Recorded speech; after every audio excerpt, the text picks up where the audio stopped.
சிவாய நம. திருச்சிட்டம்பலம். அப்பெல்லாம் பாத்தீங்கன்னா ஒரு நல்ல ஒரு ஆலோசனையை, அப்புறம் நல்ல ஒரு கருத்தை, நல்ல ஒரு வார்த்தையை சொன்னா ஒரு வாசகமா இருந்தாலும் திருவாசகம் அப்பா அப்படின்னு சொல்லுவாங்க.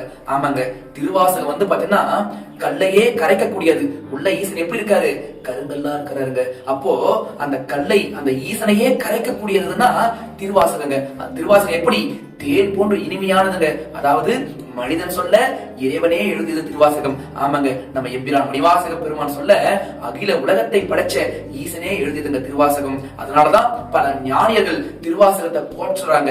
ஏன்? திருவாசகத்தால மட்டும்தான் இந்த உலகத்தையே மாற்ற முடியும், இந்த உலகத்துக்கு வர அழிவை தடுக்க முடியும் அப்படின்ட்டு இப்பெல்லாம் அகத்திய பெருமான் சிவபுராணம், இந்த திருவாசகத்தை பாரெங்கும் சிவபுராணம் கூட்டு வழிபாடு நடத்தி இன்னைக்கு பாத்தீங்கன்னா இந்த உலகத்துக்கு வர அழிவை தடுக்கிறாங்க.